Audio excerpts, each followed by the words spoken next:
I'd lived around here for a long time, like 30 years, so I remember it as a hospital, and I remember it closing, and I obviously was involved in the Olympic opening ceremony, and a lot of what was achieved there was because of a kind of an energy that of volunteers and a sense of community that was created that transcended all the difficulties, and people have acknowledged that, and also tried to kind of recreate it or own it or find out how to recreate it, and you can't. It comes out of something organic, I think, that we sort of identified and we brought forward from all the people who helped us make it, like 8,000 people. Anyway, here seemed to me a year later to be an example of a kind of little version of it, a satellite of it, if you like. You know, it's about a mile from the stadium, but it had the same sense of what people could achieve by coming together in a good spirit, and with a sense of the importance of trying to help a community both express itself and relax, and so many things, you know. Because this building that we're in front of here, we want to maintain, as whilst the back is developed, as is inevitable, into residential flats, some of which will be expensive, some of which will be protected from those crazy prices London experiences by the community land trust that's been established here. But in front of it, we want this whole building to remain somewhere that the community can relate to and can drop into. Who knows what to do? It will depend on what the community want to kind of see films together, to hear music together, to, I don't know, share poems, I don't know, whatever. But, you know, have a cup of tea, mango lassi, whatever, you know. So, and it would be wonderful because we're on the Mile End Road, and you can probably hear it in the background. It's a brutal road. I've lived on it, I'm nearby it for a long time. And your respite here is the Victoria Park, which is a wonderful park. We're very lucky to have it. But it's a huge space, you know. It's not like an intimate space, whereas this has the potential to be something special, I think, like that. We did a film called 28 Days Later, and in the alternate ending, there's a sequence in an abandoned hospital. And I remember trying to break in here to have a look at it. And we never managed it, so we did it in unfortunately, there's plenty of closed down hospitals, and we did it in a place in Greenwich. We did it in this hospital in Greenwich in the end. But no, I think it's been a big influence on my daughter, actually, who's been involved in something we had yesterday called Day of the Mind, which is a hugely successful day, exploring lots of areas around mental health in a very positive way. And she did manage to break in here a couple of times, because obviously part of her generation is about pop-up philosophy and taking control of abandoned spaces rather than just letting them rot until very rich developers from outside move in. And, you know, to kind of, that space is important to the people who live around it. You know, when people live in an area, sometimes for a reason, and they want to remain in that area. And so I think she understands that, and she's been a part of this hugely successful group of people led by Kate McTiernan, who have put on this festival, and I'm curating the movies, really. That's what I'm doing. It's very much their idea, and it's very much comes out of the successful attempt to get a community land trust, the first of its kind in London, established, which helps protect some families' opportunities to buy within their own income range, so that they can get a mortgage on a sensible price for a property, rather than if it's left to the market forces, as we know in London, especially in a place like this, which is so close to the tube and the city's coming this way anyway. They escalate out of local families' range, and inevitably they move out of the area, and you lose something in the area, that connection with the past, with people's childhood, you know. So the Community Land Trust helps protect that a little. So it was born out of that, and the sense that we could do a bit more, which is perhaps create a sense of a permanent community space in front of these, you know, residential blocks that'll go up behind it. Keep a sense of the hospital, its history. You know, there's a lot of history in there to maintain that as well. So there's lots of good things about it, there really are. I mean, there's a lot of my films, which are only because I'll turn up for the Q&As and stuff like that, because I just live over the road. But we tried to, I wanted to show like a couple of festival favourites. Long Good Friday, with Neil and I, people turn up for. Long Good Friday is very interesting, of course, because it was shot round here at a very important moment before the East End changed, before the Docklands was developed. And it's an extraordinary film to watch now.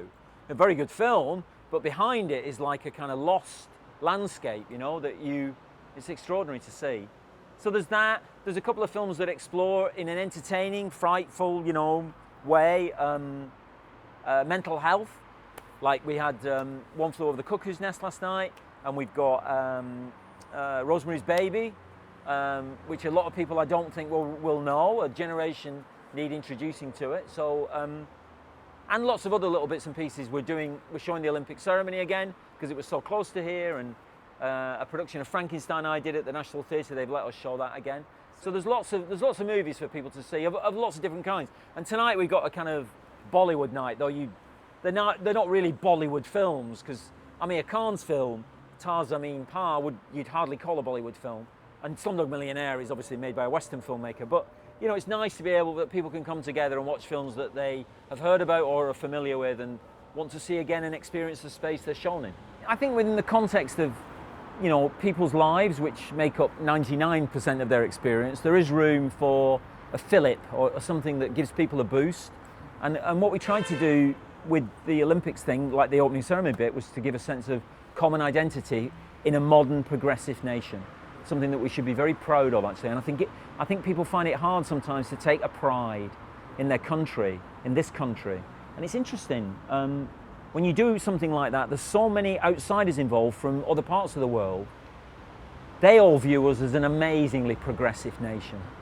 You know, they really regard us as being a beacon for freedom, for tolerance, you know, for imagination.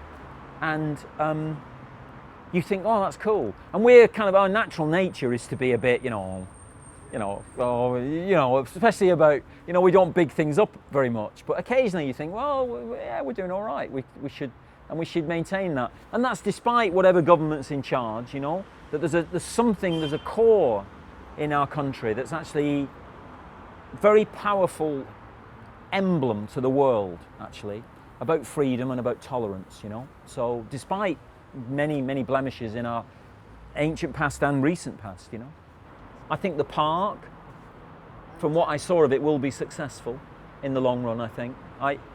Because I know they often turn into white elephants that nobody uses, but I think the fact Ken Livingstone's kind of vision of redeveloping that area so close to a city that's being pushed this way by legislation, the Greenfield and Brownfield legislation means the city has to come this way, and therefore it's going to join up with the park very, very quickly. And I think, you know, you could get a sense, it's weird, you could get a sense in 20, 30 years' time, families will go there and they'll have a great day out, you know. I think people will maintain it, you know. It's got the Queen's name on it now, so that'll make sure it doesn't go to neglect, you know, because there'll be a lot of people's necks on the line. If they dare not fund it, I think they will fund it, and families will be able to enjoy it, you know. So, and there's so many things that are available there. We work with a very small group of writers, and we kind of develop ideas together. Sometimes the writers bring a full finished ideas, sometimes we take them a book, and so it comes out of different places. What you end up doing, you don't pick what you do, it sort of picks you. For some reason, you get obsessed with something for some reason. Sometimes it makes sense to people and it's a hit. Sometimes it doesn't and it's not a hit. You know, people are baffled or like confused, or they don't realize, you know, they wonder why you did that. But you stay loyal to kind of what kind of you feel obsessed by, really. That's all I can say. Many different things work for many different people. Film school works for some people, not for others. University works for some people, not for others. If there was one answer, there'd be a door, you know, over there, and the rich would be at the front and the poor would be at the back, as always, and there'd be a long queue, you know. But it doesn't really work like that. All I can say is that cinema is crucially a vampire, is desperate for young blood always. That's the way it works. It doesn't look like that to you because it looks impossible to enter. But actually, it needs you, you know, and you should let that drive you on sometimes. And the other bit of advice I always give is it's more important to establish relationships within your own peer group rather than with people like me. Again, because it's about that. Cinema constantly renews itself. It's desperate to do it, you know. You can see it with the Harry Potter and the Twilight Saga and Hunger Games. You know, there's this feeling of the young want to possess it, you know, and that's endemic within it. It literally is, because the older generation tend not to go. The figures back this up. you know. So it's actually what you and what you think and what you express will be the taste of tomorrow, not what I think, you know. Certainly to make the kind of films I make, it helps to be a bit of a child, which I remain in kind of storytelling terms. I always feel like that. That's it's just natural, really. I've always been like that, and so they tend to have that kind of energy, really. I'm also very conscious of, you've got to be very careful that you don't make films. Films are not private expressions of pieces of art. If you want to do that, you write a poem, you know. They've got to involve people. They involve a lot of people making them, 40, 50 people. It can be that many, it can be 100. And they involve a lot of people going to watch them because they're expensive, you know, even cheap ones. You know, like our first film we ever made, we had £1 million, which was nothing, except £1 million is a lot of money.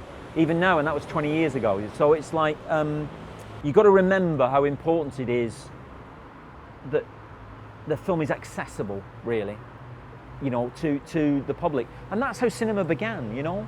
Cinema began with working people going in at the end of terrible weeks working and seeing trains move and screaming when the trains came towards them. You know, they began as roller coasters, you know, and it's important to remember that. And they sometimes get kidnapped by kind of artisans and kind of craft people, as though, but actually they're huge public events, cinema. That's what's amazing about them, and you've got to remember that sometimes. No, I was brought up a very strict Catholic, and but I'm not anymore. There's a great book you should read called Darkness at Noon by Arthur Koestler. If you've never read it, I recommend it. And he describes a thing called the oceanic feeling in it. And the last third of the book is about the oceanic feeling, which I think I feel, stops me being a complete atheist. That's all I mean. So read the book, you'll see what I mean.